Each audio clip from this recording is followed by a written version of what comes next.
been in the opposite place where I'm giving support. It feels so good to go to someone's home or to the hospital, or to show up with a meal or a big beautiful bouquet of flowers, and they see their faces light up.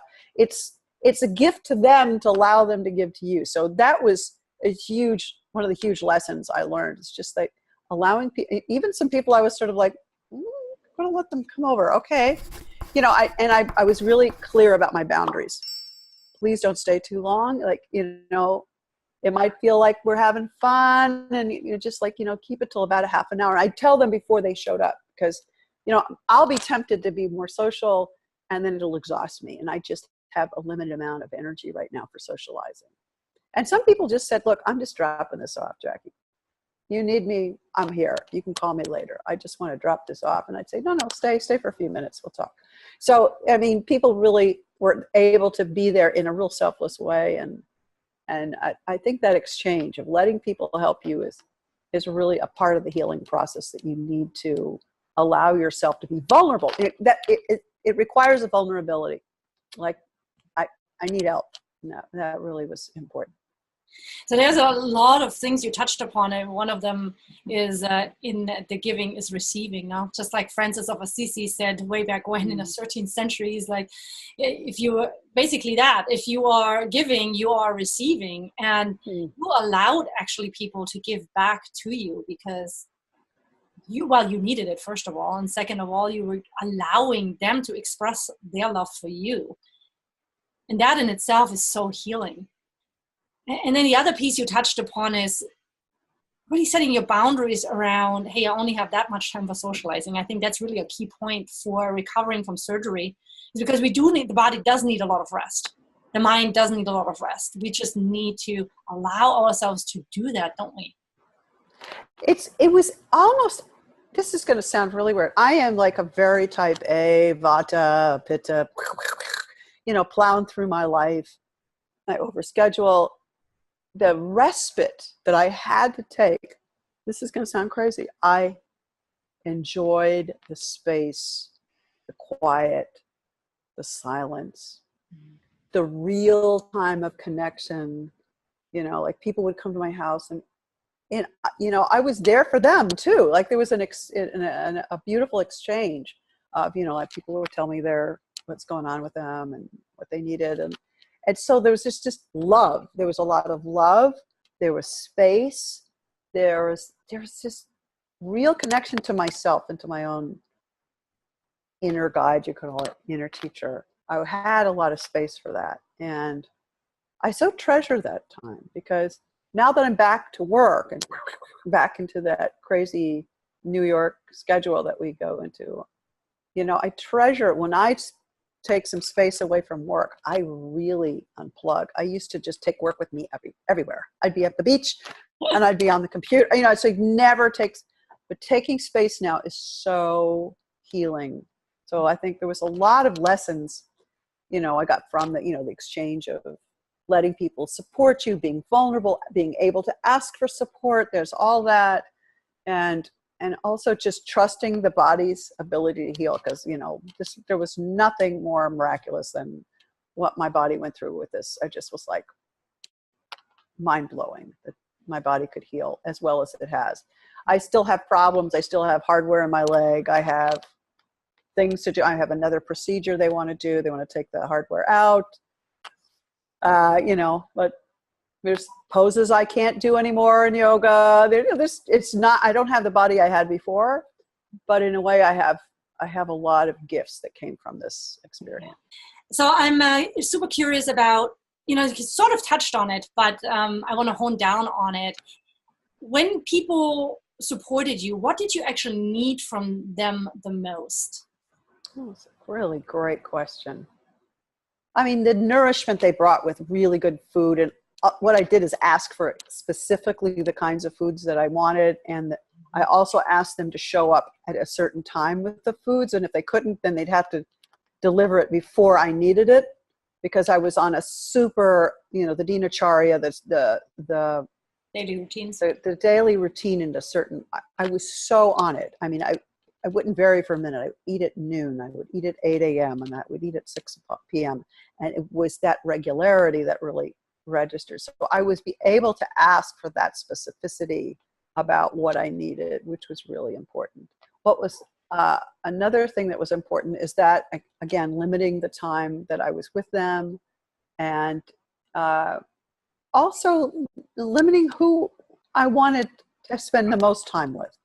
You know, some people were volunteering and then, they would sign up for a meal delivery. And, sometimes I would say, I have to take a nap now. Thank you so much. I wouldn't, there were certain people I want to spend a little more time with. And it's having the discrimination of not just being nice to somebody because they're nice to you, but really choosing and picking and choosing what vibrational energy that you want to be around you when you're going through the healing process. So it's very important to make those distinctions, and to say, you can't come late at night. I'm going to bed at 9 o'clock. That's it. I have to go to bed. Sometimes I go to bed at 8:30. Yeah. So, and don't call me at late. So there was a lot of boundaries about.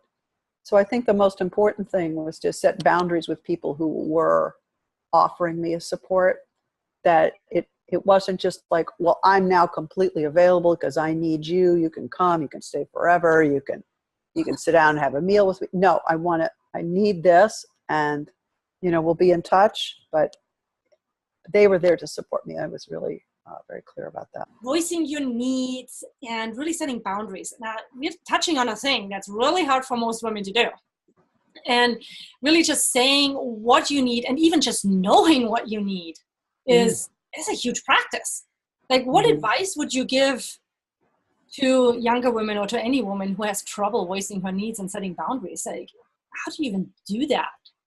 One of the best practices for that is meditation, because if you're not in touch with what you need to move forward in your life, like there could be some situation around finances or whatever, but you really don't know what it is. I have a friend who's going through this right now, what it is that's in your way of moving forward with your, having more financial stability or security. And it comes from a deep, what we call samskaras in yoga. And this samskaras is a Sanskrit term for like these early life impressions of experiences that keep you from feeling fully worthy of receiving like that. So if you're going through, you can't ask for what you need because you're having feelings of unworthiness that I don't really deserve to have the success or the man of my dreams or the job that really supports me, or I don't deserve to move into a new place in my life because I just have to stay here because I'm scared to move forward. I don't have the skills. I don't believe in myself. I don't have the confidence. So if that's what's going on, that's just know that that's a samskara that you can actually heal. I had a lot of samskaras healing around this accident because I didn't trust myself that I was going to be able to manifest what I did in order to get to the next place in my life. And, by having the accident or the obstacle, I was able to transcend a lot of those samskaras that said, no, you can't, you're not worthy. People, you're always there for others. People don't really, it's great that people come help you out, but they're not really there for you as you are to them. In fact, people were more supportive than I've ever been to other people. I can't even imagine. It's just like so incredible how much love I got and support. So that idea of unworthiness that I grew up with, just got dispelled with, the proof of people's love and through this whole experience of an accident. So I say, don't wait until you get an accident in order to feel this, but do some work on those early life samskaras of unworthiness. And sometimes it's fear of success, because then you have to step into a bigger role and have more responsibility and have responsibility for being successful. So there's a lot of women have a lot of fear about, stepping into their power, because if you're a powerful woman, look what happened to poor Hillary Clinton. She's a powerful woman gets cut off at the knees, right? So they're not supported, and even fellow women look at them and go, no, she can't have it. No, I'll trust a man before I'll trust a woman. So you got a lot going against you in our culture. So anyway. But what I find is that when I do voice my needs, actually people appreciate it, because then they know what to do. You know, sometimes people want to help. That's my experience, that people are really there to help. They love helping. But if you're not clear about what you need, then they're like, well, whatever, Alexandra is in the situation, I want to do something for her, but I don't know what. And so they say, oh, call me when you need something. But how do they know what I need? But if I say, hey, Jackie, I have this really rough time, would you have half an hour to listen to me? Then you know exactly what you can do for me. And I'm sure you would be happy to do that. Whereas if I just, they have a hard time, but then it's like, well, what are you going to do for me? I don't know. You know, it's like, if we don't know our needs, other people also cannot fulfill our needs. Absolutely. And, yeah. You're nailing it right on. It's like being able to say, but many people, including people who are close to me, they don't want to say what they need, because then they have to be vulnerable to say that I'm needy. I'm needy. That means I'm not powerful. I'm not strong. I can't do it on my own. You know, so that ability to say, gosh, you know, like, we're all human, and sometimes we need support. So Yeah. it takes a little humility, and it's very powerful to receive love or to receive that support when you need it.